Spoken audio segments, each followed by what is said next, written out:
Welcome to the Unstoppable Recording Machine Podcast. And now your host, EYAL, Levy. Welcome to the URM Podcast. Thank you so much for being here. It's crazy to think that we are now on our 7th year. Don't ask me how that all just flew by, but it did. Man, time moves fast. And it's only because of you, the listeners. If you'd like us to stick around another 7 years, and there's a few simple things you can do that would really help us out.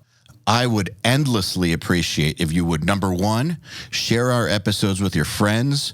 Number 2, post our episodes on your Facebook and Instagram and tag me at EYAL Levy URM Audio and at URM Academy, and of course, our guest. And number 3, leave us reviews and 5-star reviews wherever you can. We especially love iTunes reviews. Once again, thank you for all the years and years of loyalty. I just want you to know that we will never charge you for this podcast, and I will always work as hard as possible to improve the episodes in every single way. All we ask in return is a share, a post, and tag us.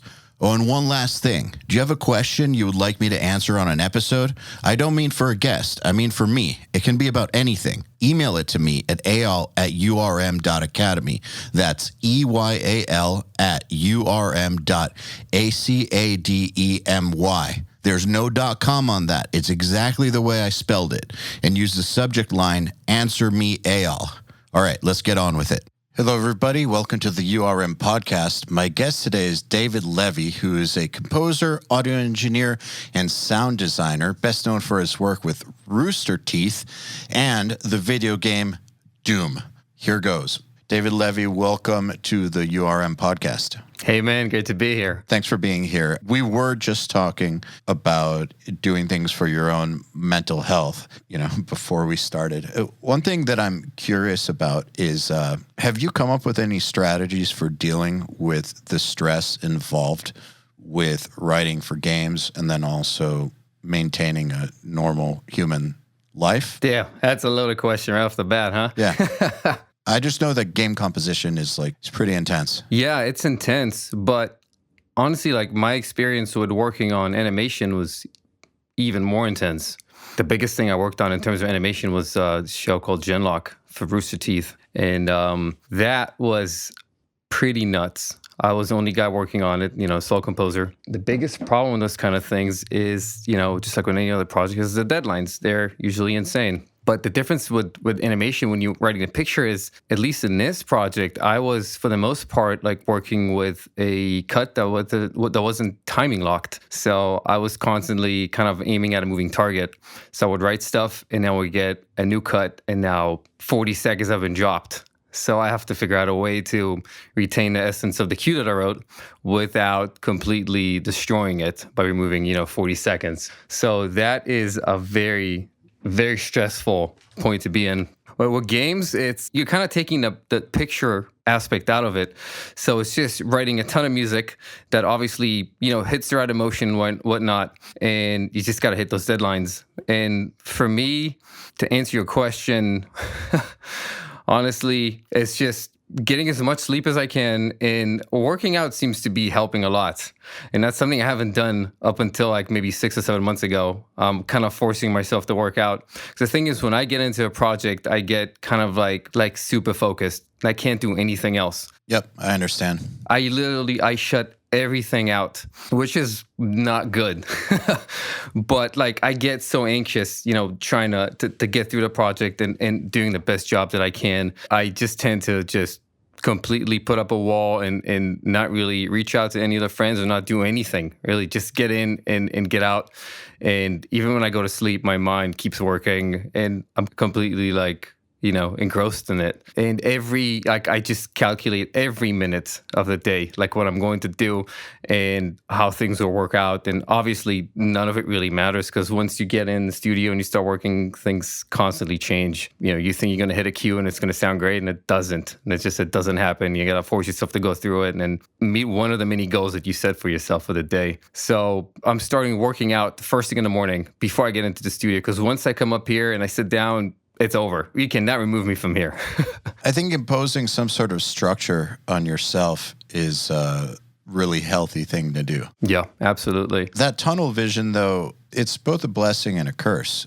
I mean, you kind of need it in order to be able to get the job done. You can't get the job done for this kind of stuff, in my opinion, without having that side to your personality. But I think it's important, especially as we get older, to not let that side of our personality destroy our entire lives. Yeah. And it can very easily. Mentally, Yes. too. Like when I was working on Genlock, I was working 7 days a week for about 16 hours a day. And that lasted about 5 months. Like 3.5 months in, like I was like mentally and physically destroyed. Like I would sit up here and I would watch the cues and I would just like stare at the screen like nothing, like my brain wasn't working. I'm like, this is not good. Lights on, nobody's home. Yeah. I'm like, oh my God, I think I'm burnt out. Like this has never happened to me before. And, and I always feel the burn, inside to just go in and work and do it. And like fucking white noise in my head. At that point, I'm like, all right, I guess I need to sleep more, but I can't sleep because I'm so anxious. So it's like a never-ending cycle. What helps me a lot, I have like severe ADD and I'm on and off like medications for that. When I was going through Genlock, I'm like, I think I need to get back on it.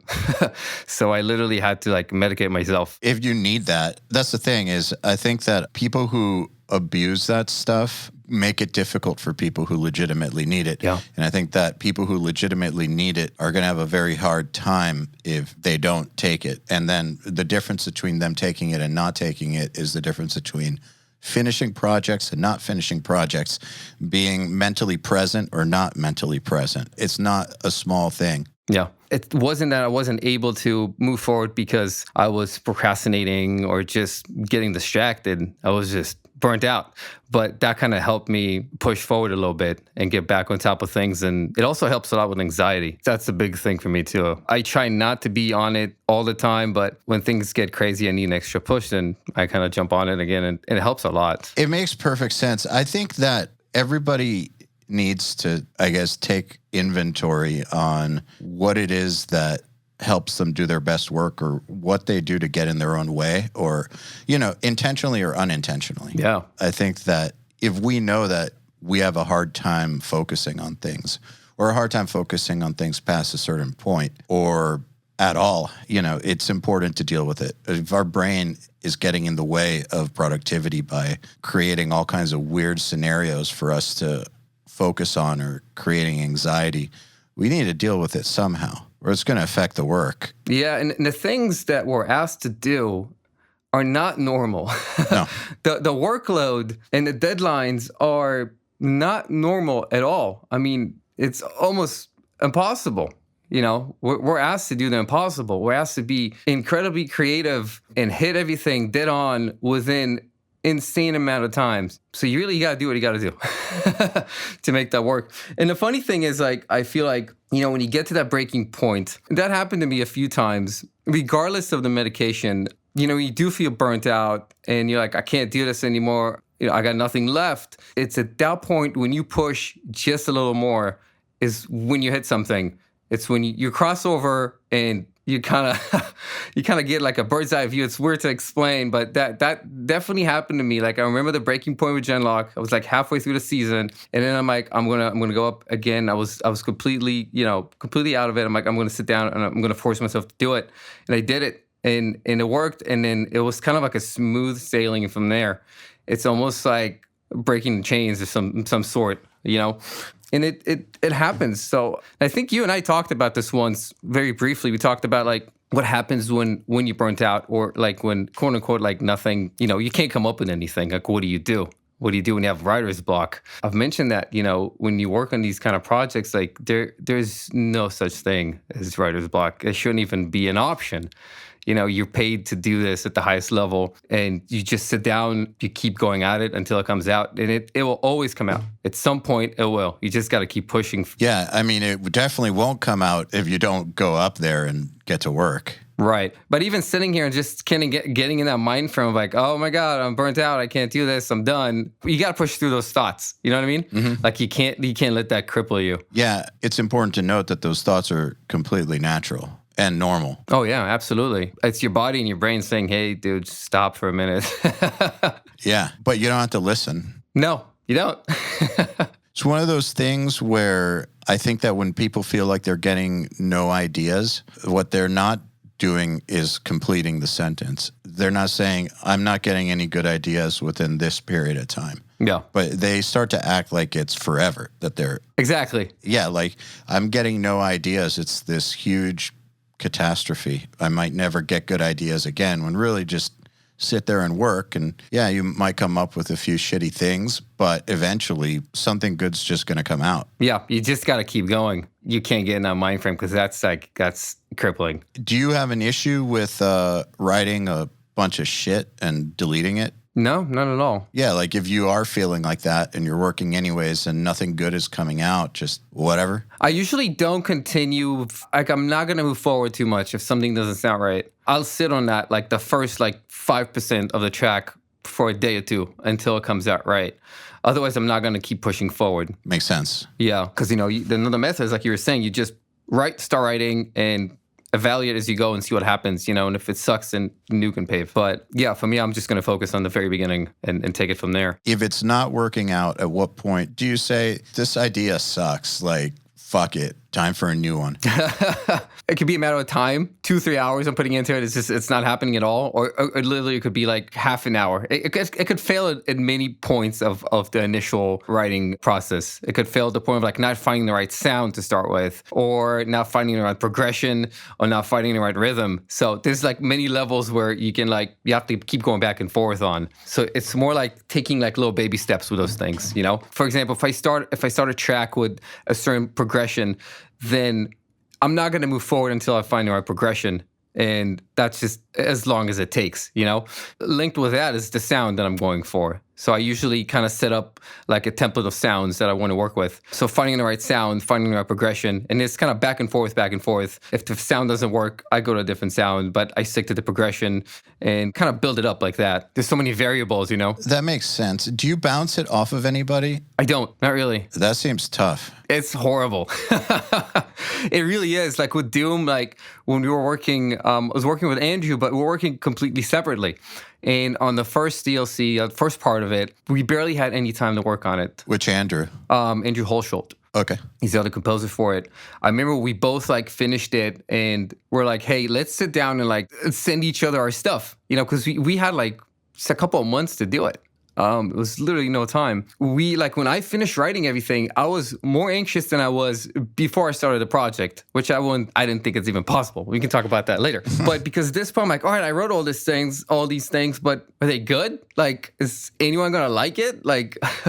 No one's heard it. I mean, the audio director liked it, obviously, because if not, he wouldn't have approved it. His name is Chad Mossholder. So yeah, at that point, we're Andrew was at the same boat. Other than the audio director, didn't really let anyone else listen to our stuff. And it was kind of liberating hearing his stuff and him hearing mine. Although at that point, it's already too late to make any changes. But just kind of bouncing something off of someone else was nice, even though it was a little late in the in the project, I've had this issue when I'm not writing with somebody else where I'll come up with something, like a riff, and I'll just feel like it's super pedestrian or something. Yeah. And just overlook it or think it's bullshit. And then someone I'm working with thinks it's great and wins the argument. And then 6 months later, I hear it in the song and it's fucking awesome. And I don't know what the hell I was thinking. And they were totally right. And then I realized I don't always have the best judgment on my own riffs. Sometimes I think that they are not that great when they're way better than I thought. And that makes it tough because I think that if I didn't have those thoughts, I would be able to create even better songs because I wouldn't be trashing key moments. Yeah. First of all, I'm in 100% agreement with everything you just said. That's 100% me. And that's exactly what happened with the Doom stuff because I thought it was garbage. And Andrew's like, that's pretty good. And I'm like, no, you're just being nice. Yeah, but you're a perfectionist. So I think maybe the fact that you're trashing things, being so picky about what you're doing is what lends you to put out the best stuff out there. It's a double-edged sword. For sure. Because I do know that some stuff that's gotten trashed deserve to get trashed. Right. Personally, I just find it difficult without a collaborator. I feel like a collaborator can be that voice of reason when we're being crazy. So I have a ton of admiration for anyone that writes music by themselves, start to end product by themselves. That is crazy to me. Yeah, I guess I've just always done it like that. I've never known any other way. How do you assess things? But also something that happens in collaboration with people is that they give you possibilities that you couldn't see on your own. Right. Which is what makes things better. Now, anyone who writes on their own obviously isn't getting that from somebody else. They have to be the one creating what if we try this? What if we combine this with that? You're the one who has to create your own possibilities with it. So how do you deal with that? I just try a lot of things, honestly. Okay. A lot of experimentation. That's about it. Just do it. Yeah, I mean, it'll be amazing to have someone else like working with me or bouncing ideas off of. But I've never really had that chance. It's not like I wish it was like working with a band, like sitting with a guitarist, with a drummer, whatever, and just kind of bouncing ideas together and working on something. You can't beat that, But, as a composer, like it's just me writing everything. So that's all I've known. So you just try a bunch of shit. Yeah, that's all it is. Just throwing more shit at the fans, really. And honestly, like this is like it's a big reason why I don't think I will ever like live stream like me working, because it's a pretty ugly process.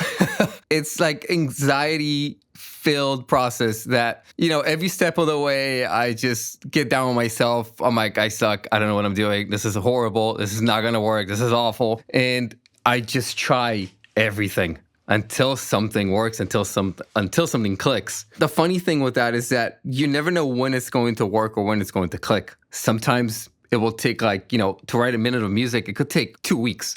And sometimes it will come about within 3-4 hours. But regardless, the process of just the initial writing of the track, it's not a pretty thing. At least not in my case.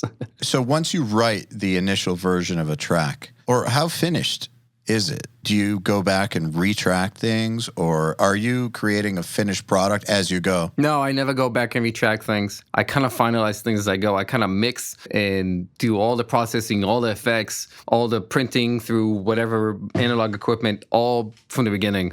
Like I'm building it to be almost perfect. By the time I'm done, it's done. And also, I think I'm kind of doing that subconsciously, because I get to this point. This is a problem I have, is I get burnt out on whatever it is I'm working on rather quickly. You can imagine listening to the same 30 seconds to 2 minutes of a track for 15 hours a day. You stop hearing things after a couple of days, You kind of become numb to it. Yes. That point scares me, because what I'm trying to change and be more conscious of right now is when I'm writing something and say I'm 50% done with the track, and I hear things along the way when I listen to it, I'm like, oh, I got to fix this, I got to fix that, I got to fix this. And if I don't sit down and do it right away when I hear it, when it's fresh, in 3 days from now, I'm probably not going to hear it anymore. Yeah. You're just going to get used to it the way it is. Exactly. So I'm trying to get to a point when I'm writing as fast as I can while everything is still fresh. Preventing demoitis syndrome. Exactly. Yeah. That's the problem. I don't like when I get to that point. And at that point, that's when I would love to just have someone else. So like, hey, I've been working on this for 5-6 days. I don't know what I'm hearing anymore. Can you take a listen to that, please? What do you think? What are you hearing? That would be extremely valuable for me. That's the point when I would want someone else. Not in the beginning. I'm confident that I can get it on my own. Obviously, having someone else interject could help bring ideas to the tables that I wouldn't think of, like you were saying. I can get it. It's just a matter of just give me enough time. But it's later on when I could use an extra set of fresh ears, Yeah, so basically you're working against the clock. That the moment that good stuff starts happening, you basically got a timer on. Gotta go. Yeah. Yeah. So when that happens, is it basically like everything else that's going on just gets put on hold? Life gets put on hold as soon as I sign a contract and I go up here the first time, and that's it. It's done. I remember when I got when I started working on Doom, my best friend Mike, he lives in Florida. I talked to him 3 or 4 times a week, and I just disappeared. I haven't talked to him in like 2 weeks or so, and he tried reaching me, and like I call him later. I'll call him later. I get in the zone, and I just ignore everything. And I got a lot of shit from him after. It's like, dude, you're gone. I'm like, yeah, I didn't even realize I was gone.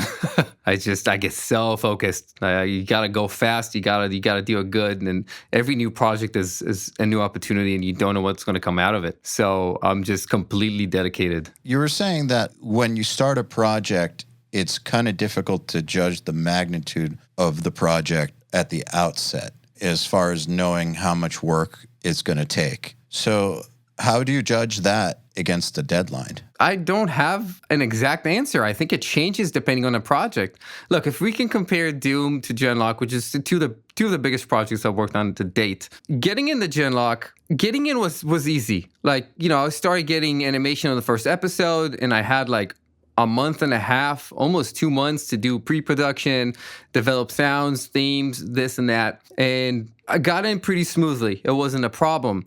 But once the first episode was done, all of a sudden, like, I realized like I started working on it in like July of 18 or 2019, whatever. So I finished the first episode by like mid-August or so. All of a sudden, I'm realizing that the first episode will be aired in like January. And the season's 8 episodes long. Each episode is about 25 minutes, and it's wall-to-wall music, and it's really complex or like orchestral hybrid type music. Per episode, dozens and dozens of cues, and each cue sounds completely different, and there's a lot of themes and a lot of different things that need to go into each episode. And I realized that this is going to turn into a crunch really fast. So it started nice and easy, and then it was a race, right, against the clock by the time I was done with everything. And now getting into, like, it didn't feel big is what I'm trying to say. I felt confident. I'm like, it's going to go smooth. It's not going to be a problem. With Doom, it felt like a monumental task. And a lot of it was also getting in after Mick. I was going to ask if, like, part of it was just the psychological aspect of following him up, because he's kind of fucking great. He's a fucking god, man. I mean, the guy is amazing. Yes. I really admire him. Understand that when I wrote the demo, like when I asked if I wanted to write it, I'm like, yeah, sure. There's no way I'm going to fucking get it. I'll do it. Why not try? Oh, yeah, why not? Exactly. I wrote it, and I heard back from them after a month or so, and they're like, you got the gig. And I'm like, all right, I'm going to go vomit. I'll be right back. And just the thought of following this guy, I'm like, what the fuck did I get myself into? Yeah, I can imagine. I'm going to get demolished by his fans. I will never be able to write anything that's even close to what he's done. The biggest thing that I admire about what he did is, now I would love, this is kind of like what I want to do one day. My dream is like he established a new genre in a way. He made something completely, maybe it was existing to a certain extent, but he made it more mainstream. It's so fucking cool. I mean, there's countless people on YouTube trying to mimic that sound and learning how to do it. It's really unbelievable. So establishing something that groundbreaking is something I would love to do one day, like it's his sound in a way. So following that was incredibly anxiety inducing. And, as I said, like the opposite from Genlock, if Genlock started smooth, I'm like, it's not going to be a problem. This guy, with this project, I'm like, this is going to be a problem. And then I saw the deadlines. I'm like, no way. How are we going to do this? The trick was to just like kind of shut the fuck up, sit down and start working on it and just kind of chiseling at it, 1 minute of music at a time and breaking it down and slowly easing into it. And before I knew it, it didn't seem that monumental anymore in terms of work. You kind of break it down to pieces and you rationalize it, set up your goals in your timeline. Yeah, and you kind of go at it. You just sit down and do it. You sit down and do it. You don't think about it. That's the hardest part, really. It's a psychological aspect of things with these projects. Don't overthink it. Don't underthink it. Is that a word?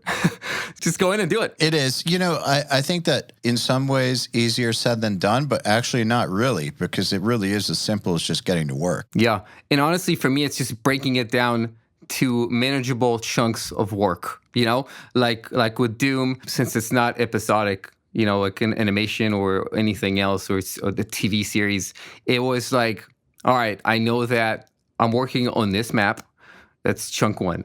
All right, put everything else aside. I still have to write music for like 10 cinematics. I still have a boss fight I need to write for, but all right, I'm going to pretend like I don't need to do that yet. So what do I do with this map? All right, I need a full music suite. How long is it going to be? 5 to 10 minutes long, whatever it was. All right, that's chunk two. Now what do? I need to write ambient music. I need to write light combat music. I need to write heavy combat music. All right, more chunks. All right, let's start with the ambient music. How long is that going to be? 5 minutes. Okay, so you're probably aware, but at least with that game, everything was supposed to be modular in terms of writing. You're writing a track, and it has a bunch of chunks in it, and they need to be interchangeable. The engine goes in for you and just shuffles everything around. So you're writing an ambient piece that's 5 minutes long, and it has, let's say for simplicity's sake, each chunk is about a minute long. So you need the chunks to be able to be interchangeable, and they all need to make sense when they're played in the engine.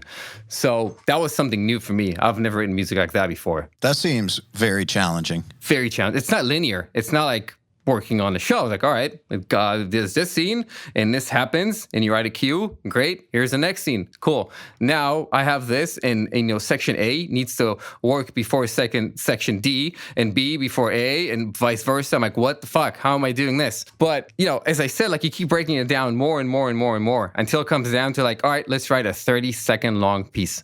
And that's how you just kind of like one foot in front of the other, and you go at it. Do you test putting one section before and after a section to make sure that it both goes into it and out of it? I had to, yeah. I wrote it knowing like that it's going to have to move around. And I shuffled everything. And there were sections that didn't work. And they sounded good. I'm like, that's not working no matter where I put it. It's like it's too heavy or it's too whatever. So I had to rewrite things. Yeah, knowing and understanding the parameters. I think that's something that actually creative people have a hard time with. They have a hard time with following directions and even comprehending directions because all they know how to do is vomit creative things out. I think that being able to actually follow and understand directions is a huge, huge, huge, huge, huge thing. It is.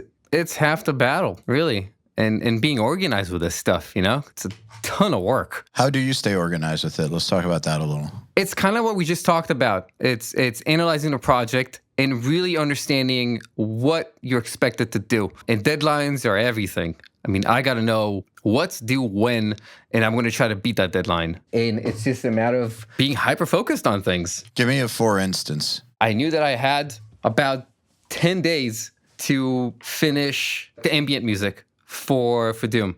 10 days. And again, I broke it down. I knew 1 or 2 days, I'm going to sit down and just do sound design, just make sounds. And then from there, I'm going to start writing, every day I'm going to do one section or something. And it's just kind of like a general thing. Once you sit down, there's so many variables. They change all the time, They take on their own life. Absolutely. So it's just kind of have a general idea and just kind of go at it. I know that I want to leave like 2 to 3 days to mix and a couple of days just to have like, notes back from the audio director, and you just push through it and you don't stop.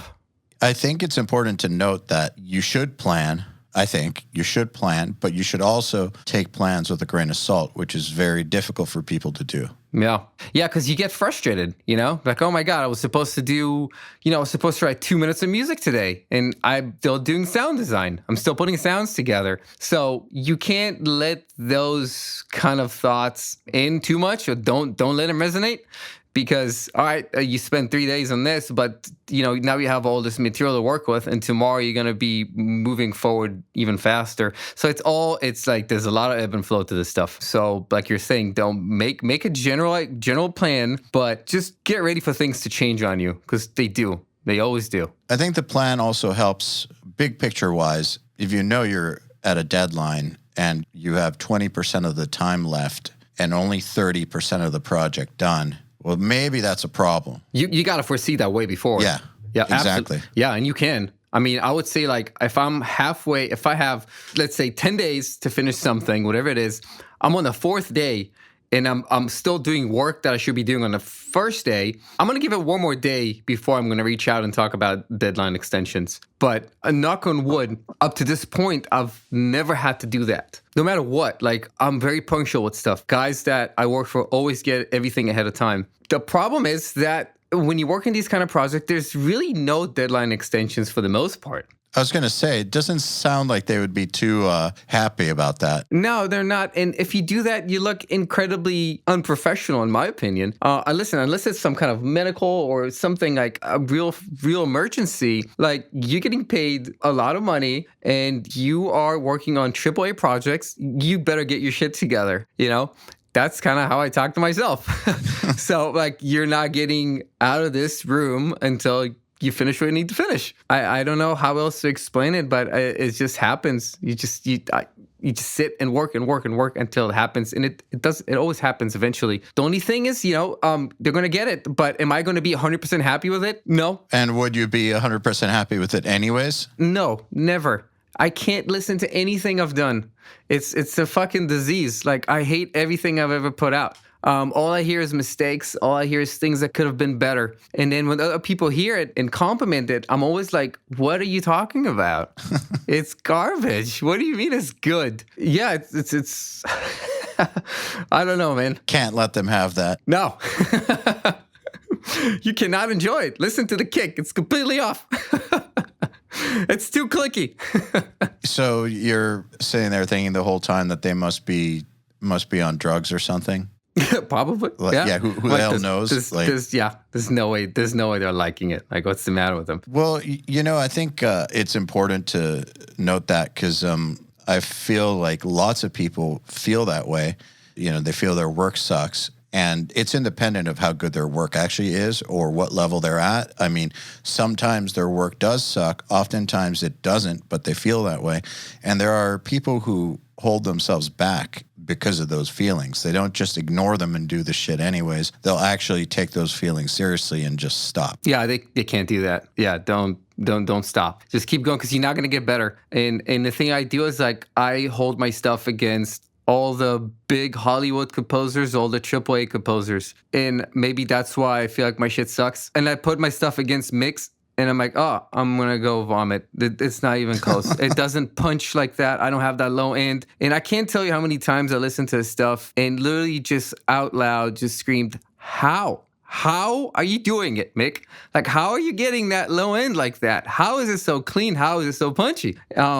And the same with, like, the orchestral stuff that I've done. Like, it's never good enough. I was always, I hold it against the high standards, and I don't know. I guess it's good and it's bad, but maybe that's why I'm never happy with anything. But yeah, I mean, if any of the listeners are at that point when they feel like they're not good enough and they need to stop, don't ever stop, because this is how you're going to get better. And your feelings aren't an accurate picture of reality. They're just feelings. No, and this is a problem that I know we all have, especially us that just sit and work alone. Like, we hyper-focus on things that no one's going to give a shit about. The average listener is not going to hear those things. So just keep that in the back of your mind. It's good to be critical because you're going to get better and your stuff's going to get good. But these things that you're hyper-focused on that makes you think like it's not good enough, a lot of them are maybe they're just negligible and no one is going to hear it. So just keep going through it and finish the track and write another one. And the next one is going to be better than the first one. There's no doubt about it. I think it's the same with mixing.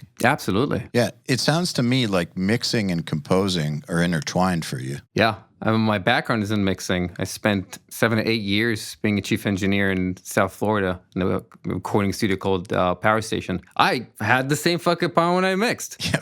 I was mixing. I'm like, this doesn't sound like Chris or Algie. What am I doing wrong? How are you doing this, Chris? What are you doing?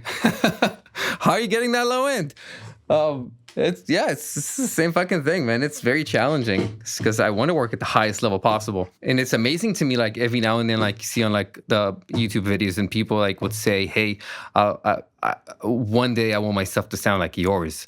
I'm like, what? Mine? Are you crazy? Mine's garbage. Yeah, I guess it's perspective, I guess. I'm not sure. There's always going to be someone better than you and someone that's not as good as you. The thing is, with the people that you look up to, I wonder how they feel about their own work. That's a very good question. Yeah, I'm sure a lot of them feel the same way. Yeah, I would love to talk to someone about this kind of stuff. Actually, no, to be honest. Yeah, no, I talked to Andrew about it, and he was Andrew from Doom, Holsholt.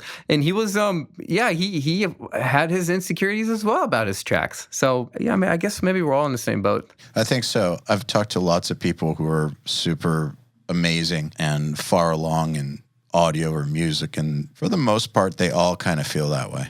Yeah. Yeah, I actually think that that's part of why they keep getting better, too. I think so. So it feels like shit when you have that mental condition, but at the same time, that mental condition is what keeps you improving. Because the people I know who think that they're awesome generally suck. Generally. Yeah, I think it's that could be said about people who just kind of like who are, let's take music aside, people who just, know it all. People just think they got it figured out in life. A lot of times they're very far removed from reality. Yeah, exactly. I think that being delusional, I guess in any direction, being delusional isn't good. But if I had to pick between thinking things are too good or too bad, I'd go with too bad, because then at least I'm going to work on improving them. If I think they're too good, then going to not do anything. Yeah, I agree. But still, I do think that it's normal for creative people to have those feelings. I think it's true with instrumentalists as well. Guitar players, for instance, who feel like they suck and feel like they need to get better, will keep on working at it, and that's how they become best in the world. Yeah. Does this happen to you too when you write stuff and work? Of course, always has. So what do you do? Just keep going. We talked earlier about like bouncing ideas off of different people. If you feel like you have something that's not as good, but maybe it's good, but you're not sure, do you just send it to someone, one of your friends, to listen, to kind of validate it? Yeah, exactly that. How often does it come back with like, really positive feedback? Almost always. Good. That's great. I mean, because if it got to the point where I actually recorded it and was confident enough to show somebody, that means that it passed through a bunch of filters already. Yes, I agree. It's a subconscious thing, isn't it? Yeah, like if it was really shitty, I probably wouldn't have continued and wouldn't have even had the courage to send it to anybody. It's more like, got it to a certain point, but I'm not sure about this. What's weird about it? Yeah. Or is there something weird about it? Am I being crazy? And I'd say 90% of the time, the feedback is you're being crazy. See, that's good. That's great. Or some small adjustment, like one note or one rearrangement of a section or something. Right. But nothing that's going to make or break it. No. With business, it's the same sort of thing. With ideas that I have for the companies, I have a lot of ideas, and I think a lot of people have a lot of ideas. But for me, ideas are worthless if you can't execute on them. So if I'm going to bring an idea to the team, I've already thought about whether or not it's executable or not. Even if I'm unsure about an idea, I'm not married to it. If I'm presenting it, it's at least past the filter. Like, this can exist in reality. If it worked properly, it would be a good thing. Otherwise, I'm just, I'm going to kill it. Yeah, and it's funny because it kind of like, it goes back to the first question you asked me, or one of the first ones about like, when do I scratch a track and start from the beginning? It's the same thing. If it's not doing something from the first 2 to 3 notes, I'm not going to move forward on it at all. Mm-hmm. So like, it's like you're having an idea, you're not going to get all the way through like almost presenting it and saying, yeah, it's a horrible idea. So you're going to know from the beginning, more or less, if it's even worth investing in mentally to develop it and all that. Yeah, because why would you work on something that sucked? Exactly. And if it's going to suck from the very beginning, more or less. Yeah, more or less. Yeah. Hey, everybody. If you're enjoying this podcast, then you should know that it's brought to you by URM Academy. URM Academy's mission is to create the next generation of audio professionals by giving them the inspiration and information to hone their craft and build a career doing what they love. You've probably heard me talk about Nail the Mix before, and if you're a member, you already know how amazing it is. At the beginning of the month, Nail the Mix members get the raw multi-tracks to a new song by artists like Lamb of God, Angels and Airwaves, Knock Loose, Opeth, Meshuggah, Bring Me the Horizon, Gojira, Asking Alexandria, Machine Head, and Papa Roach, among many, many others. Over 60 at this point. Then at the end of the month, the producer who mixed it comes on and does a live streaming walkthrough of exactly how they mix the song on the album and takes your questions live on air. And these are guys like TLA, Will Putney, Jens Bogren, Dan Lancaster, Tui Madsen, Andrew Wade, and many, many more. You'll also get access to MixLab, which is our collection of dozens of bite-sized mixing tutorials that cover all the basics, as well as Portfolio Builder, which is a library of pro-quality multi-tracks cleared for use in your portfolio, so your career will never again be held back by the quality of your source material. And for those of you who really want to step up their game, we have another membership tier called URM Enhanced, which includes everything I already told you about and access to our massive library of fast tracks, which are deep, super detailed courses on intermediate and advanced topics like gain staging, mastering, low end, and so forth. It's over 500 hours of content, and man, let me tell you, this stuff is just insanely detailed. Enhanced members also get access to one-on-ones, which are basically office hour sessions with us, and Mix Rescue, which is where we open up one of your mixes and fix it up and talk you through exactly what we're doing at every step. So if any of that sounds interesting to you, if you're ready to level up your mixing skills in your audio career, head over to urm.academy to find out more.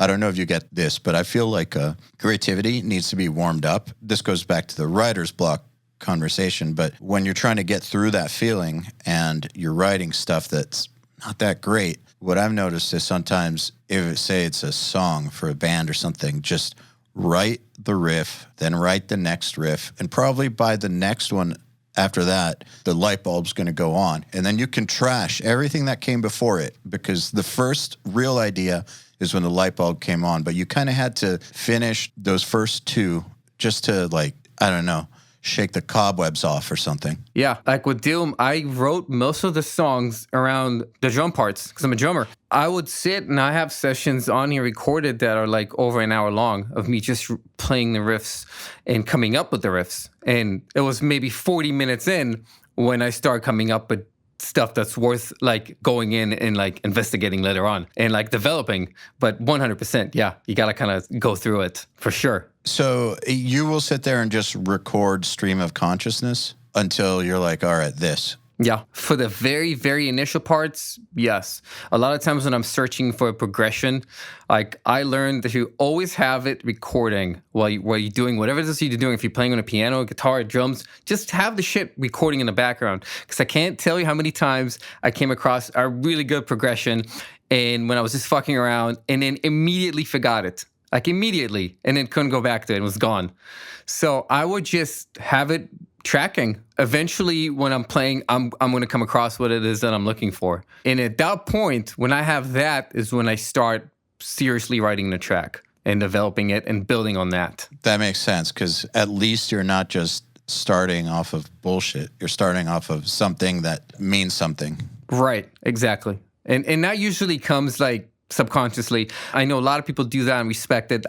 I'm not able to sit down and draw notes in the piano roll and write a track like that. Me neither. It needs to come from somewhere else. I had to put my hands on the drums, on the guitar, or the keyboard or something, and just feel it out until it comes out. But again, once I have that, I have no problem programming things after the fact. The initial progression of melody, I need to play it. I mean, that makes sense. Two things. One, not everyone writes music in their head like the way that they show in movies. I think a lot of people write shit in my head. Yeah, a lot of people need a physical medium for it. I have rhythms in my head, but I can't write melodies really or anything like that or progressions.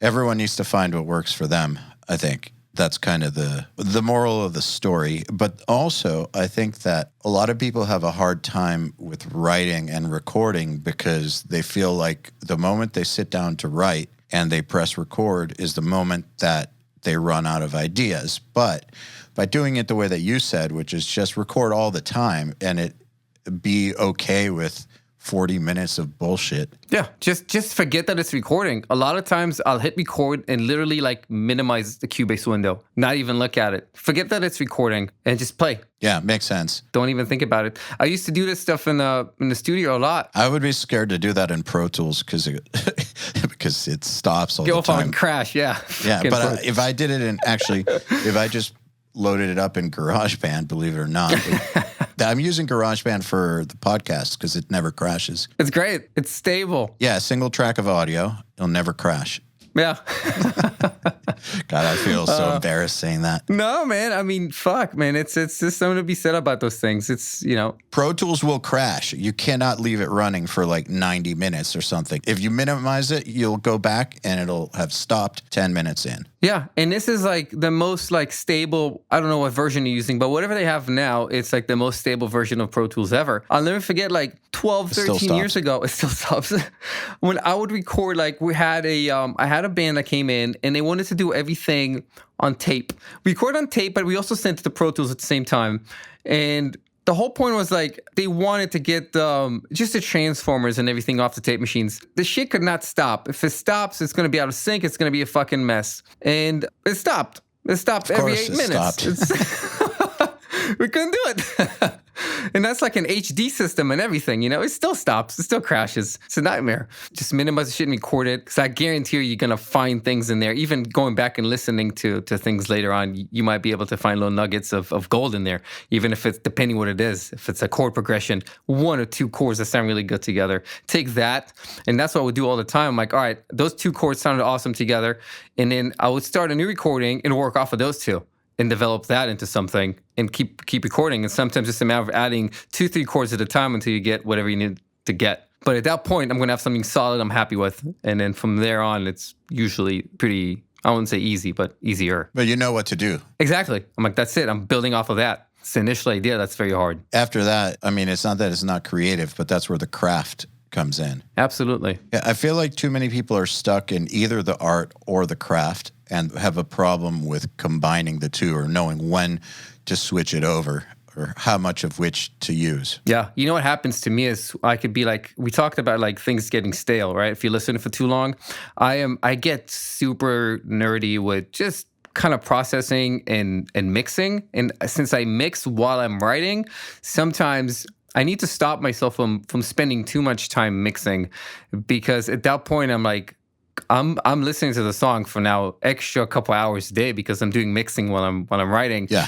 And that contributes to me getting ear fatigue faster. But I love the mixing aspect. It's so much fun. There's so many fucking plugins and so many tools and so many things to play with. But it is important to if you shift back and forth, to not spend too much time on whatever it is that you're doing that you don't need to be doing. If you're in a writing mode and you need to be writing, focus on writing as much as you can. Just for me, like a lot of times I need to shape the sounds because that affects how I write and what I'm going to write. So I'm learning to kind of do it as quickly as possible, just so I can keep moving with the writing and then come back and do processing and mixing later on. So either way, you're focusing on one thing at a time. I'm trying to. And if I need to process, I'm going to do it real fast. Kind of dip my toes in the water, do it and come back to writing right away. Because I could really get lost in that stuff.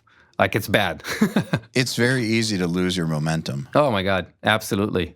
And that's what it is. Yeah. I mean, you hit the nail on the head. It's the momentum. You gotta stick on that and move while it's hot. Yeah, I think momentum is everything, really. It is. Yeah, when you're having those long stream of consciousness sessions, you're just trying to find something to build momentum off of, really. Like some sort of a spark that will create that momentum in the first place. Yeah, it usually comes. But there are plenty of times, like when I wrote stuff that it just wasn't there. I was sitting, wrote stuff for 40 minutes for Doom on the guitar for heavy stuff, and it still wasn't happening. So I went and did something completely different. I worked on a completely different type of track. If I see it doesn't come out within an hour or two, I don't want to get frustrated. I don't want to get upset. I'm like, all right, I'm going to do something else and work on that. And if that doesn't work either, I'm going to take a fucking break for an hour. Because obviously my head's not where it needs to be. And then come back and go at it again. I think it is important to take those breaks. The thing is, I want to make sure that people don't think that we're being self-contradicting by saying the way to get over writer's block is to keep going for it and then say, well, the way to get over writer's block is to take a break. No, you take an hour break. You don't take a week off and say, oh, I have writer's block. That's... You try, you take a breather, come right back, keep going. It's a breather, yeah. Do you feel when you're working on things like your brain gets to a point where it just slows down ever? Like 2 hours into a session or something, or 3 hours? Absolutely. Yeah. At that point, I will take a quick break, go get a snack, watch something stupid on YouTube for 10 minutes, and and start again, or change gears completely. Like I said, like, all right, I'm going to focus on mixing for the next hour. Yeah, it kind of works on a different side of your brain. You know what I mean? And it's more technical. So you kind of give them the creative aspect process a break, but you're still moving forward on the project because you're still doing things that need to get done on it. And then you go back to writing. A lot of times it will inspire me to write new stuff when I'm mixing. I'm hearing other things and getting more ideas. So yeah, kind of switching back and forth between the two things. They help a lot. Sometimes it's good to do nothing at all, though. Yeah, but I get too anxious. That is my biggest problem. Like when I have those deadlines, like I can't stop for anything. I can't let myself relax. I know that's bad, and I don't know how to stop it. I have a hard time with it too. Yeah, like what do you do? Try. I think there's a lot of good that comes out of stopping for a little bit, even for 10 or 20 minutes. So I used to not do that ever. I just do it now. Kind of the same way that I make myself do work, I make myself stop. You know, I work when I don't feel like it. So I should stop. I mean, I'm not going to stop when a good thing is happening. But when I'm starting to feel the burnout, I make myself stop even if I don't want to. I've noticed this too as a producer or like at Riff Hard video shoots like that. I notice that we have reached a point of diminishing returns for the artist. They want to keep going because they have an insane work ethic. And I get it because I get those feelings too. Like of we should keep going. But I also know that if we don't stop, we're going to just get frustrated and they're not going to get it. And then after we take the break, they're going to come back and get it in 5 minutes. And it almost always happens that way, which is another reason that collaborators are good is because sometimes they can understand what you need in those moments. I don't like getting to the part when I'm frustrated. And it happens all the time. At that point, I'm just going to get up. I'm going to leave for a little bit and come back. Yeah, it makes sense. Yeah, you can't, because then nothing is going to come out of working frustrated. Tell me about drums and how you incorporate that, because I see the drums behind you. You said you're a drummer. Yeah. Like, do you sit there and write on the drums? Like, what role do they play? For Doom, yeah. I feel like this is very rhythmic based, and I think in rhythms. I would write the riffs first in my head in drum form, in rhythm, and then kind of like hash them out on the drums, on a drum set. And then literally I would write like all the different parts. And then I would go up here to Cubase and draw everything in because I already had it in my head. And I would write the guitars and everything else around the drums. So you would remember them though from just playing them on the drums. Yeah. Yeah. Once I play them, it's in my head. It's not going anywhere. Is that so that you know how it feels for real, like in real life, in the real world? It comes from playing. It's just like writing a chord progression on the guitar or the keyboard. I need to sit and feel it. So it's the same thing with the drums. A lot of times I'll have like a small idea just in my head thinking about rhythms, and I will sit down and play that rhythm on the drum set and develop it on there and take it to, wherever it needs to go. I've noticed that a lot of the best drum programmers know how to play drums to some degree.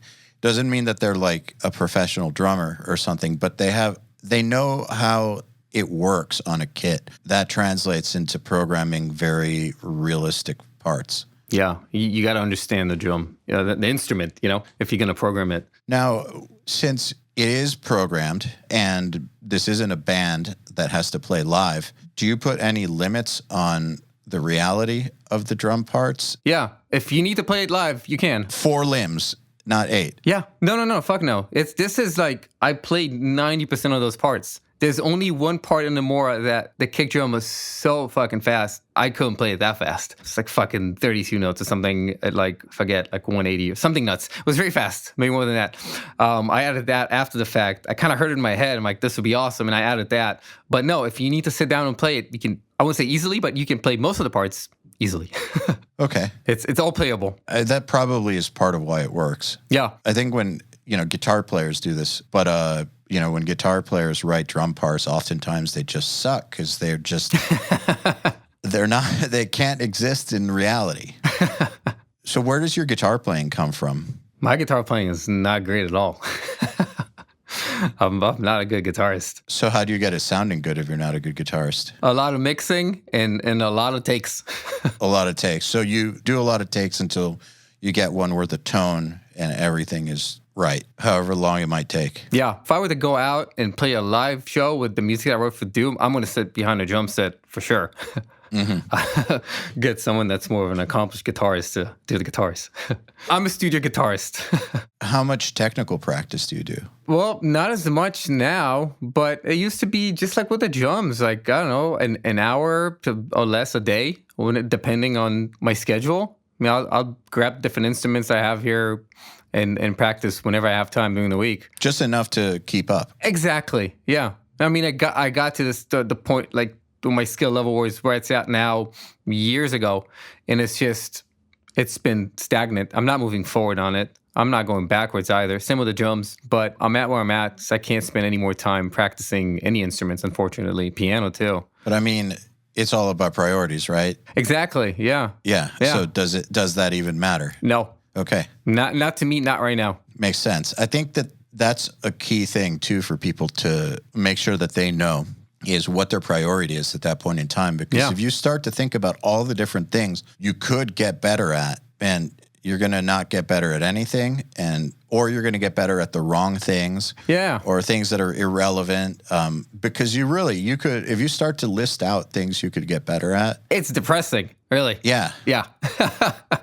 It is depressing. I saw somebody on the Riff Hard group the other day. They did something that I did when I went to Berkeley, which I quickly realized was a bad idea. Yeah, I went and I dropped out. I wrote out everything I needed to learn on guitar. So it was like everything, like all kinds of sight reading, transposition, like oh god, every single scale and every single position, every single mode in every position, like every chord, every inversion, everything, like down picking funk, like a tremolo picking, sweep picking, tapping, like everything, every style of music, like everything. It was pages and pages long. And then I looked at it and I was like, this is stupid.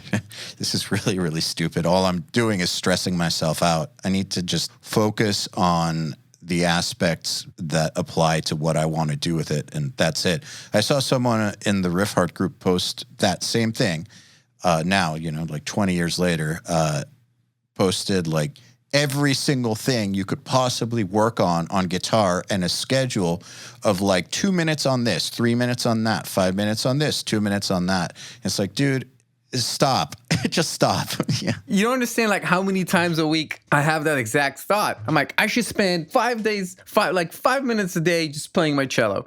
5 minutes a day just doing scales on guitar. Sure. I never get around to doing it. No matter what, I always find something better to do. At this point in my life, priorities are completely different. The thing is that it's never just 5 minutes of scales. Yeah. If it was just 5 minutes of scales to keep up, or 5 minutes of down picking, 10 minutes of down picking, that's one thing, but it's never that.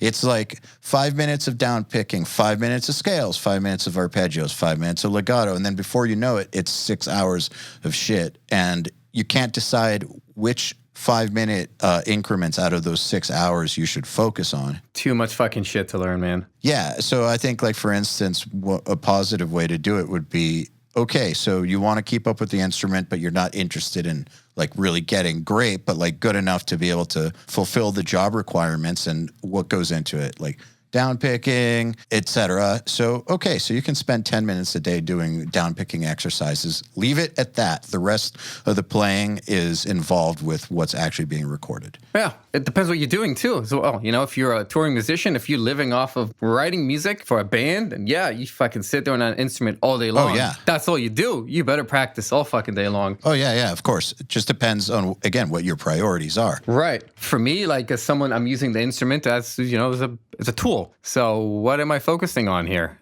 Like the stuff I had to do for Doom was the most demanding stuff I've ever had to do on guitar. And I knew that going into it. And you better believe I warmed up for months, playing guitar before I start writing. But now I'm done and I dropped it. I'm just not really touching it right now. But, when I need to, I see stuff coming, then I'll start warming up again and bring things up to speed. But again, the instruments are just different tools that I use for compositions. I used to do a lot of just orchestral stuff. So it was a lot of practicing of just working with the different sections of the orchestra when I was composing and, finding the right voices to work together and what's complementing what. And it was practicing almost like practicing an instrument on its own. And I haven't done that for about a year because I'm not writing that stuff anymore. So I'm just applying myself depending on the project. Makes sense. I mean, outcome-based practice. Exactly. I do think, though, when you're, in your formative years, you won't have these kinds of projects, or you won't really know who you, unless you're,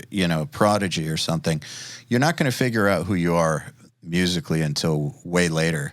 So it is important to just sit there and fucking practice stuff like scales and like shit to a metronome and just do what people say.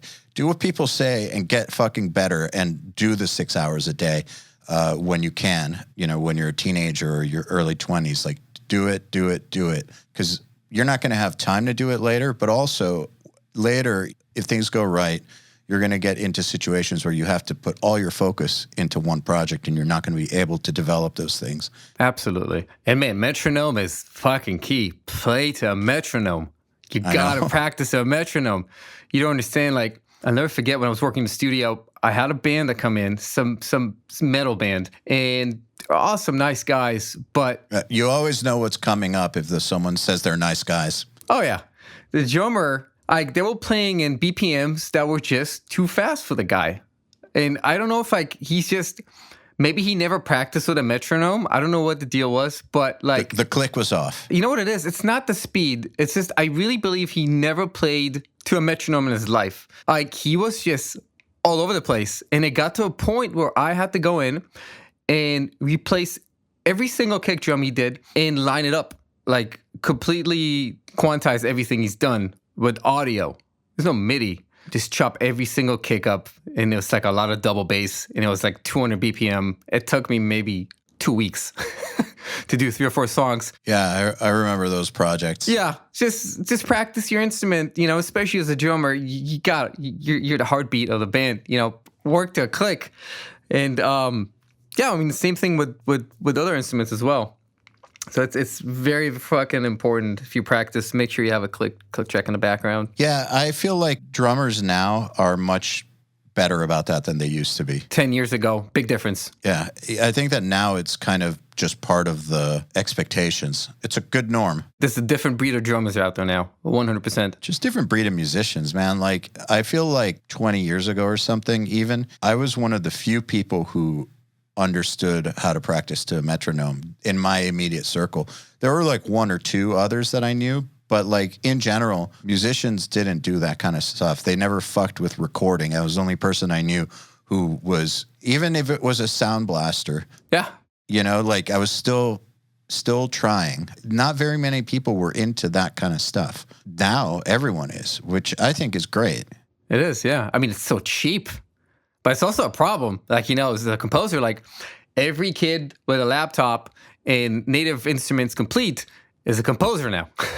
It just means you got to be better. Yeah, there's a lot of shit there, man. Like, it's hard to get through the noise. Yeah, but to counter what you're saying, if you really are awesome, you're going to stand out that much more. Sure. But the problem is you got to get the people that matter, like audio directors and producers, to even get a chance to listen to your shit, because they get thousands of emails a month from, kids that, no offense to anyone, they don't know what they're doing. They have no experience, and they're self-claimed composers. So they're making it difficult for other people to get in touch with the guys that could give us work. A shit tsunami. Exactly. Yeah. How do you get around that? I will let you know when I figure it out.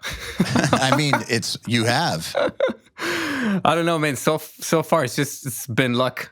Honestly, I happen to know the audio director for Mid, and for a long time, and he reached out and told me that there's an opportunity if I would like to submit a demo, and that's how I got it. I mean, that is how a lot of things work. Is somebody. If someone has 0 contacts whatsoever, no matter how good they are, the chances of them doing something are way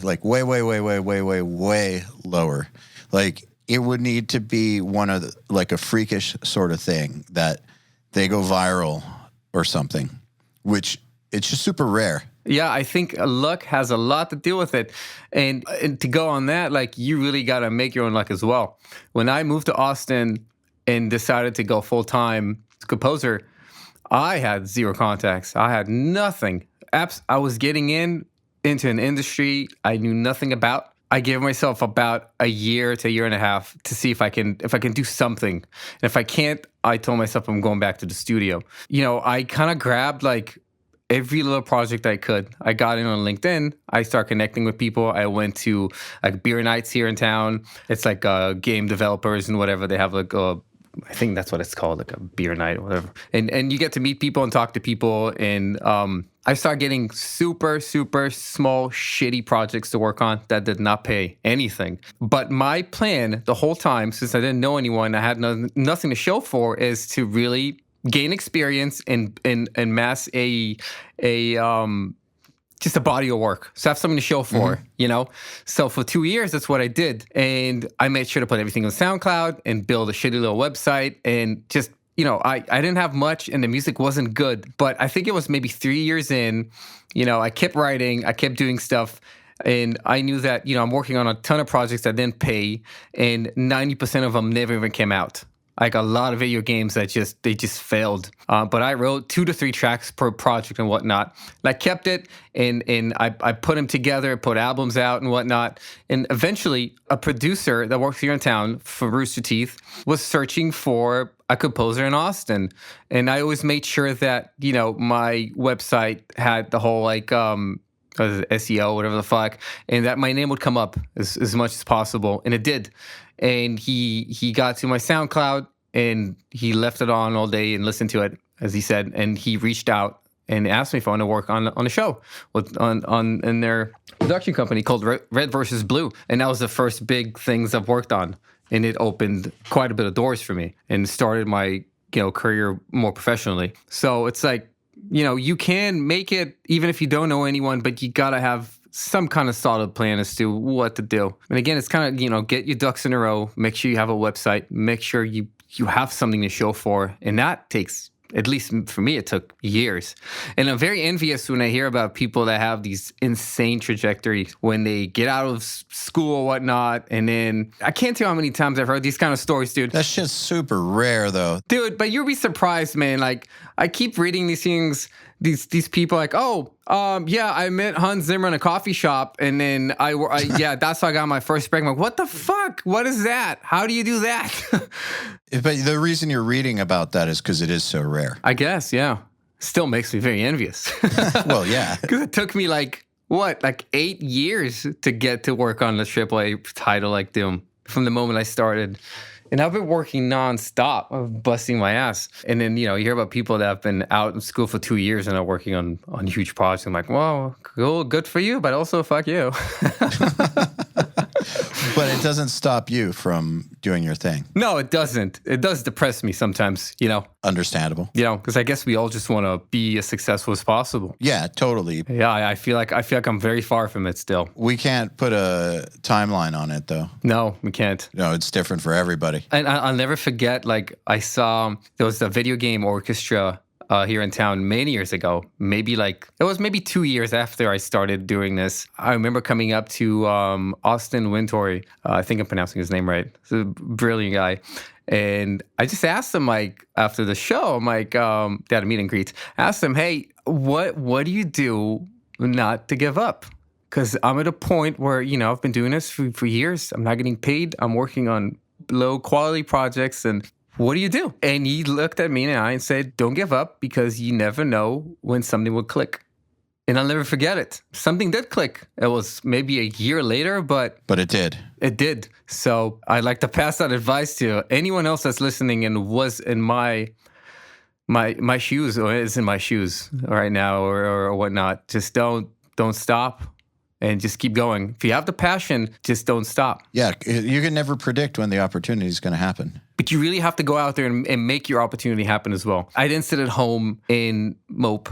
I really did as much as I could with what I had. And I think these days it's easier than ever, just putting your content out there and getting people to listen to it. I agree completely. And with that, I think it's a good place to end the episode. David, I want to thank you very much for taking the time to hang out. It's been a pleasure talking to you. Yeah, man. Thank you for having me. It was awesome. Anytime. All right, then. Another URM podcast episode in the bag. Please remember to share our episodes with your friends, as well as post them to your Facebook and Instagram or any social media you use. Please tag me at EYAL Levy URM Audio at URM Academy, and of course, tag our guests as well. I mean, they really do appreciate it. In addition, do you have any questions for me about anything? Email them to me at eyal@urm.academy. That's EYAL at urm.academy,